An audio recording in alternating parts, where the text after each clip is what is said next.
Alors, on se retrouve dans une ambiance un peu chill aujourd'hui pour parler de la parole de Dieu. Donc aujourd'hui, j'aimerais qu'on parle d'un thème qui me tient beaucoup à cœur, notamment cette année, parce que c'est vraiment un verset que j'ai reçu en fait pour cette année, vraiment. Euh, on va parler de la connaissance. Je pense que tu as dû le voir dans le titre de toute façon. Mais on va aller dans deux versets. Je vais notamment m'adresser à toutes celles qui doivent se lancer, toutes celles qui sont appelées à lancer leur entreprise là, maintenant. Toutes celles qui sont enceintes de leur projet littéralement depuis des mois, depuis des années et qui doivent en fait commencer à pousser parce que le temps est venu pour que ce projet naisse. Le temps est venu pour que le monde puisse voir ce projet. Le temps est venu quand la parole dit que le monde attend avec un ardent désir. Sache que le monde a assez attendu en fait avec un ardent désir que toi tu puisses te révéler, que tu puisses révéler ce que Dieu a mis dans ton cœur, que tu puisses révéler toute l'unicité, toute la singularité que Dieu t'a donnée. Donc j'aimerais parler à toutes ces femmes-là qui doivent se lancer en fait dans l'entrepreneuriat. Qu'est-ce que j'ai fait Alors, le premier passage que tu connais certainement, c'est Osée 4, verset 6. Le verset 6, donc le verset qui nous intéresse. Mon peuple est détruit parce qu'il lui manque la connaissance. Puisque tu as rejeté la connaissance, je te rejetterai. Tu ne pourras plus exercer ta fonction, la fonction de prêtre pour moi. De même que tu as oublié la loi de ton Dieu, j'oublierai aussi tes enfants. Je n'avais pas prévu ça, mais ça me renvoie en fait à Proverbe 1. Parce qu'en fait, quand je lisais là, à l'instant, je me disais, en fait, finalement, je sais de quoi je veux parler dans cette vidéo. Je veux parler de la connaissance dans un domaine en particulier, mais j'aimerais qu'on parle de la connaissance de façon, entre guillemets, générale, bibliquement parlant. Qu'est-ce que c'est que la connaissance? Qu'est-ce que Dieu entend en fait par la connaissance? Si on va dans Proverbe 1, verset 1, la parole dit, Proverbe de Salomon, fils de David, roi d'Israël, pour connaître la sagesse et l'instruction, pour comprendre les paroles de l'intelligence, pour recevoir des leçons de bon sens, de justice, d'équité et de droiture, pour donner du discernement à ceux qui manquent d'expérience, de la connaissance et de la réflexion aux jeunes. Et si on va directement dans le verset 7 dit « La connaissance commence par la crainte de l'Éternel ». En gros, la parole nous enseigne que la connaissance, bibliquement parlant, la connaissance, c'est la crainte de l'Éternel. C'est finalement reconnaître que Dieu est Dieu et de craindre en fait son nom, dans le sens où la crainte, c'est pas la peur, mais c'est comme un profond respect. Attends, je vais chercher la définition de la crainte. C'est trop bien ça, je connaissais pas. C'est un dictionnaire. Attendez. Le site, c'est éditeurbpc.com. Et genre, c'est un dictionnaire du Nouveau Testament, là, par exemple, ils mettent. Et du coup, quand on parle de Dieu, la crainte veut dire ici, finalement, le respect, simplement. Le respect. Les croyants servent Dieu avec référence et avec crainte. Seigneur, pardon, il faut que je fasse la vidéo, il faut que je rentre dans le vif du sujet, parce que là, je suis en train de divaguer, là.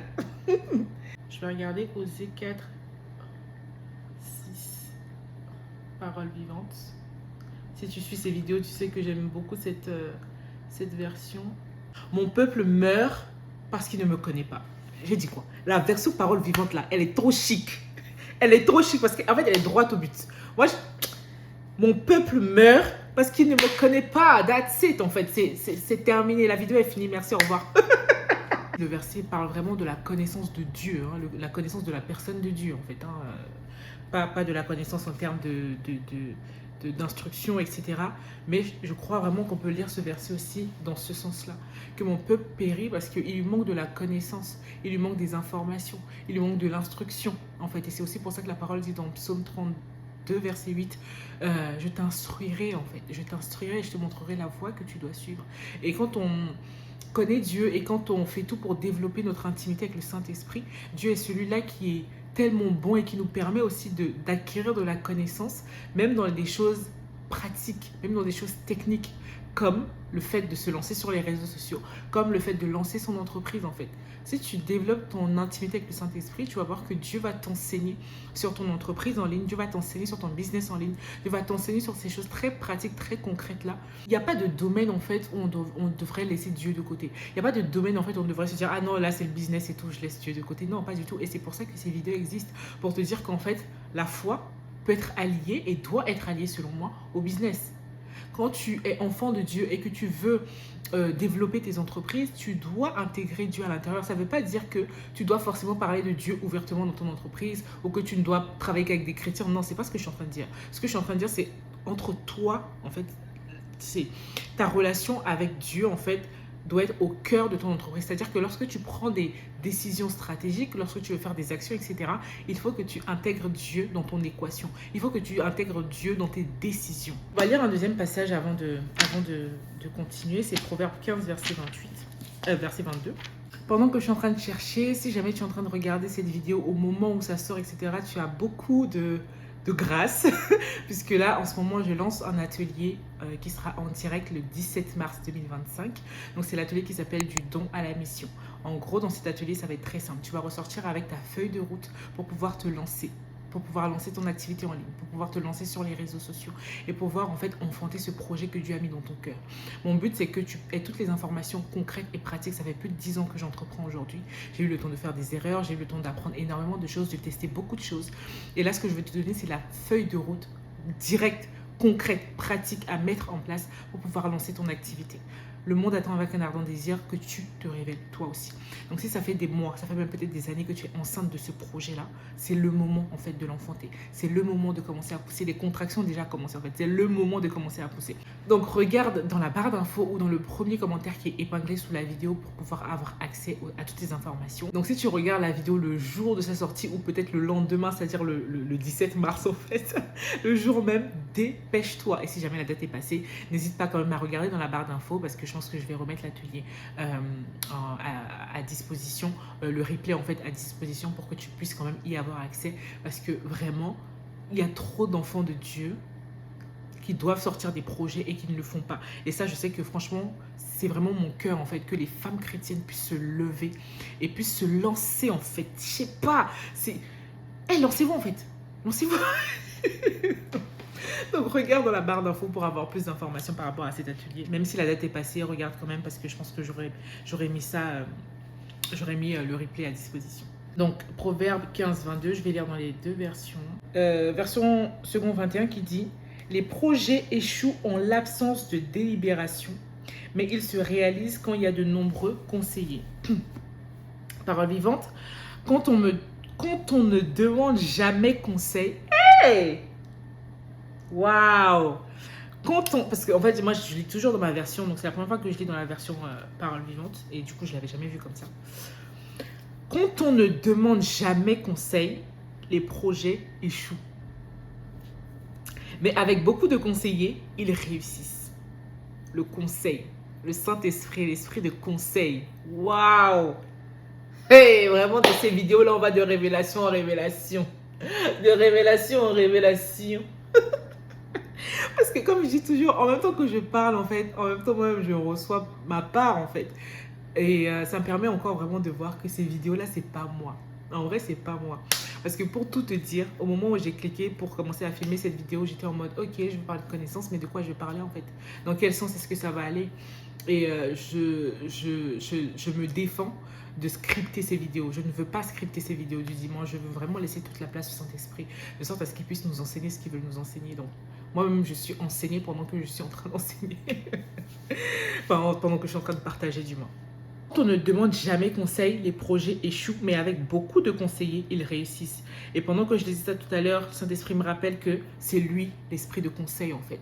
L'esprit de conseil et de force, c'est vraiment le Saint-Esprit. Et ça rejoint du coup ce que je disais tout à l'heure, que quand la parole dit « Mon peuple périt, faute de connaissance, mon peuple périt parce qu'il ne me connaît pas », en fait, c'est vraiment Dieu, en fait. Au départ, dans nos entreprises, ça doit vraiment être Dieu qui nous conseille, Dieu qui nous instruit, Dieu qui nous montre. Et en fait, l'une des choses, et je pense que c'est quelque chose que je vais partager dans l'atelier du don à la mission, c'est que quand tu lances une entreprise, en fait, la base ne doit jamais être juste faire du profit. Si ton but, c'est juste de faire du profit, c'est juste de gagner de l'argent quand tu lances ton entreprise, tu ne vas pas tenir longtemps. Tu ne vas pas tenir longtemps. En fait, parce que l'entrepreneuriat, c'est pas pour les enfants, clairement. C'est pas pour les bébés, clairement. Parce que c'est quelque chose qui n'est pas facile, en fait. C'est quelque chose qui demande beaucoup de patience, de discipline, d'énergie, etc. Ça demande beaucoup de choses. Ça demande de la connaissance, ça demande de l'accompagnement, ça demande du conseil, d'être conseillé. etc. Ça demande vraiment beaucoup de choses. Ça demande de l'humilité. En fait, que de se dire, bah, en fait, je ne sais pas tout. Et peu importe l'entrepreneur, moi la première, c'est pas parce que ça fait 10 ans que j'entreprends que je suis arrivée quelque part. Je ne suis arrivée nulle part. Et en fait, on a tous besoin d'être conseillés et conseillés notamment par le Saint-Esprit. Donc vraiment, si actuellement tu es dans une phase où tu sais, voilà, que tu dois lancer ce projet, peut-être même que tu es en train de créer ton projet, parce que pour beaucoup d'entre vous, c'est ce qui se passe. C'est pas que vous ne faites rien, c'est juste que peut-être que c'est toi et que ça fait des mois peut-être que tu travailles sur ton projet, que tu es en train d'écrire ton livre. Ça fait des mois que tu es en train de créer ton produit en fait. Ça fait des mois que tu es en train de travailler véritablement et que c'est ce projet qui est dans ton ventre spirituel, ce projet qui est là en train de grandir, les membres sont en train de pousser, les os sont en train de se former, les cheveux sont en train de pousser. Comme un enfant qui est dans le ventre de sa mère, le Seigneur est en train vraiment de travailler ce projet en toi et tu es en train de faire des actions spécifiques. Mais la réalité en fait, c'est que à un moment donné, il va falloir que tu commences à pousser. Il va falloir que tu fasses sortir en fait ce projet parce que c'est seulement quand tu vas pouvoir confronter ton projet à son marché que tu vas voir si ça marche ou pas. Je parle à une femme qui a peur. Je parle à une femme qui se dit oui, mais si jamais ça échoue. Je parle à une femme qui est en train de se dire ah, mais il y a vraiment tellement de personnes dans mon domaine que vraiment, est-ce que moi je vais pouvoir me faire ma place? En fait, il faut que Dieu soit la base. Et quand Dieu est la base, ça veut dire en fait que dans ton entreprise, tu vas pouvoir comprendre que il s'agit en fait de mettre en avant la singularité que Dieu t'a justement donnée. Parce que Dieu n'est pas fou en fait. Dieu n'est pas fou. S'il a mis ce projet dans ton cœur, c'est parce qu'il a mis aussi en toi des semences en amont qui te permettent de mener à bien ce projet. Il a mis en toi des semences comme un don, comme ton histoire de vie, comme une passion, comme un trait de personnalité, etc. Il a mis en toi des semences en particulier qui vont te permettre de mener à bien ton projet. Encore une fois, Dieu n'est pas fou. Donc fais-lui confiance. Mets toute ta confiance en lui en fait et justement demande conseil au Saint-Esprit d'abord, mais demande conseil aussi à des personnes qui sont autour de toi. Et c'est aussi pour ça que j'ai créé cet atelier, parce que je sais que quand on se lance, on a besoin d'être conseillé, on a besoin de quelqu'un en fait qui peut regarder et se dire, ok, est-ce que, à qui tu peux demander en fait, est-ce que je suis sur le bon chemin finalement? Et la personne, de par son expérience, va pouvoir te dire, ah ok, moi pour avoir vu ceci, pour avoir testé ceci, pour avoir échoué en faisant cela, pour avoir réussi en faisant cela, je peux te conseiller ça, ça, ça. Et la parole est claire, avec beaucoup de conseillers, tes projets vont réussir en fait, parce que beaucoup de conseillers, ça veut dire finalement des personnes qui sont passées par là où tu veux passer pour pouvoir te rediriger, pour pouvoir te guider. Comme je disais, c'est d'abord le Saint-Esprit qui te guide, mais quand c'est nécessaire en fait, et je crois que c'est toujours quelque part nécessaire, bah, tourne-toi aussi vers des personnes qui sont autour de toi, des personnes qui sont là pour conseiller, dont c'est le métier ou des personnes dont c'est l'expérience de vie, etc. Des personnes en fait que Dieu aussi a positionnées autour de toi pour que ces personnes puissent t'accompagner, pour que ces personnes puissent te guider. Et là, je suis pas juste en train de parler de moi, bien sûr, si tu veux prendre ta place pour l'atelier, ce sera avec grand plaisir. Et je crois véritablement que tu vas sortir de cet atelier en ayant vraiment des clés concrètes. Je n'ai aucune...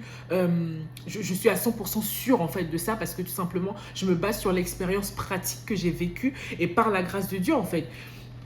Donc je sais que tu vas sortir de là vraiment avec des clés concrètes. Mais au-delà de ça, je ne parle pas juste de moi, je parle même d'autres personnes qui sont peut-être autour de toi, qui se sont déjà lancées il y a quelques temps, etc., qui peuvent te conseiller. Et je parle même de commencer même peut-être avec des formations gratuites en fait. Sur YouTube aujourd'hui, on a de la connaissance un peu partout. Il y a de l'information un peu partout aujourd'hui. On peut plus se dire, ah oui, mais moi je sais pas comment faire ci, je sais pas comment faire ça, je sais pas comment me lancer, je sais pas. Il y a plein d'informations qui sont là sur YouTube. Il y a plein d'informations qui sont sur Google. Il y a ChatGPT qui est là. Enfin, franchement, on peut plus se dire, ah, je sais pas comment faire les choses en fait. Alors, c'est clair que moi, l'atelier par exemple, c'est vraiment mon expérience en fait que je vais t'apporter. Donc, c'est pas des choses théoriques que tu vas pouvoir retrouver sur le net, etc. Bien sûr. Et c'est aussi pour ça que c'est quelque chose qui est payant. Parce que là, c'est vraiment mon temps, mon énergie, mon expérience de vie, etc. Et toutes ces années, en fait, où j'ai travaillé, toutes ces années où j'ai fait comme ça, donc forcément, tout travail mérite salaire, mais ce que je veux dire, c'est que tu peux déjà même démarrer avec des informations qui sont gratuites sur Internet. Donc c'est important vraiment de se laisser conseiller, de laisser un peu, peut-être parfois aussi son ego de côté, d'être humble et de se dire, bah en fait là, Dieu me demande de grandir là, Dieu me demande de développer ça et j'ai besoin en fait d'avoir de la connaissance. J'ai besoin d'en savoir plus en fait dans ce domaine pour pouvoir grandir. Et je crois qu'en tant qu'enfant de Dieu, parfois on utilise trop la grâce en fait comme excuse en se disant, ah si Dieu a mis ce projet dans mon cœur, par sa grâce ça va réussir. Oui, par sa grâce ça va réussir si c'est Dieu qui te l'a mis dans ton cœur, par sa grâce ça va réussir. Mais au-delà de la grâce, il faut tes actions en fait. La foi sans les œuvres est morte, c'est ce que la parole dit. Jacques 2 verset 14 à 26. Mes frères, que sert-il à quelqu'un de dire qu'il a la foi s'il n'a pas les œuvres? La foi peut-elle le sauver? Si un frère ou une sœur sont nus et manquent de nourriture de chaque jour et que l'un d'entre vous leur dise « Allez en paix, chauffez-vous et rassasiez-vous » et que vous ne leur donniez pas ce qui est nécessaire au corps, à quoi cela sert-il? Il en est ainsi de la foi. Si elle n'a pas les œuvres, elle est morte en elle-même. C'est-à-dire que la foi même là, en elle-même, elle est morte. C'est-à-dire qu'il n'y a plus de sens. Si ta foi ne te pousse pas à agir, ta foi n'a pas de sens. C'est littéralement ça en fait. Ta foi n'a pas de sens si cette foi ne te pousse pas à agir. C'est pas juste, oh la grâce, oh la foi. Non, mais après, derrière, il faut que tu agisses en fait. Il faut que tu mettes des choses en place concrètement. Et c'est pareil pour tes entreprises. C'est pareil pour ce business que tu dois lancer. Tu ne peux pas juste rester là à prier, à jeûner, à rester là que Dieu descende de son trône de gloire pour te dire que, ah voici ma fille, voici la prochaine étape, vas-y, fais-le. Non. Si Dieu a déjà mis la vision dans ton cœur et t'a déjà donné le projet, bah, en fait, il faut que tu te mettes en route. Il faut que tu lui fasses confiance, que tu fasses le premier pas. Et quel est ce premier pas? Ça peut être cette inscription à cet atelier, n'est-ce pas? Mais ça peut être également aller regarder une vidéo sur YouTube.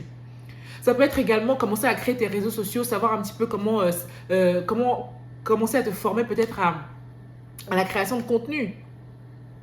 Ça peut être simplement commencer à suivre des personnes sur les réseaux sociaux qui donnent des conseils dans ce sens. Mais il faut que tu commences à faire quelque chose en fait. Il faut vraiment que tu commences à faire quelque chose. Donc, quel est ce pas que tu vas faire aujourd'hui? Quel est ce pas de foi que tu vas commencer à faire pour que ce projet puisse voir le jour? Entre parenthèses, pour toutes celles qui sont en train de se dire oui, mais moi, justement, en ce moment, je suis en train de travailler sur mon projet, je suis en train d'écrire mon livre, comme je disais tout à l'heure, je suis en train d'avancer en fait sur le projet. On est en 2025. Qu'est-ce que ça veut dire? Ça veut dire qu'en 2025, tu ne peux plus te permettre de rester dans ton coin, de créer ton projet et d'attendre le jour J ou bien une semaine avant pour te dire ah, ok, mon projet sort dans une semaine, bon bah je vais maintenant créer mes réseaux sociaux et puis voilà. Non, il faut que tu crées tes réseaux sociaux maintenant. Parce qu'il faut que tu commences à créer ton audience maintenant. Parce qu'il faut que ta communauté soit prête à acheter maintenant ta solution quand elle va sortir. Et pour pouvoir faire ça, tu as besoin de pouvoir poser ton autorité. Tu as besoin de pouvoir créer de la confiance avec ta communauté, créer une réelle connexion émotionnelle et tout ça, ça ne se fait pas en 2 jours et demi. Surtout si tu n'as pas encore l'habitude des réseaux sociaux. Donc, commence à créer ton compte maintenant, c'est ce que je veux te dire. Et si tu as besoin d'être accompagné dans ce sens, soit tu t'inscris à l'atelier du don à la mission, soit tu peux prendre une consultation avec moi pour qu'on puisse en parler, ou même un accompagnement sur du plus long terme. Tu as toutes les informations dans ma barre d'infos. Mais vraiment, passe à l'action en fait. Moi sur cette chaîne, je veux que tu passes à l'action. Je suis fatiguée de voir des femmes chrétiennes, de voir des enfants de Dieu avec des projets dans leur ventre comme ça depuis des années. Elles ne veulent pas accoucher en fait. J'ai vraiment une sainte colère quand je vois ça. Lance-toi en fait. Lance-toi. Je sais pas comment te dire autrement, lance-toi en fait. C'est tout. C'est tout ce que je veux dire. Et je vais conclure la vidéo là. Merci beaucoup d'avoir regardé la vidéo.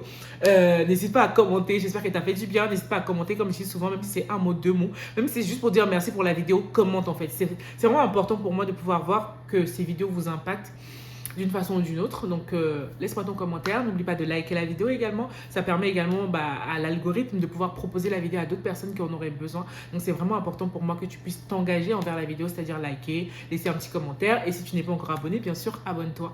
Et puis, je te dis à dimanche prochain, du coup, pour une autre vidéo de ce type.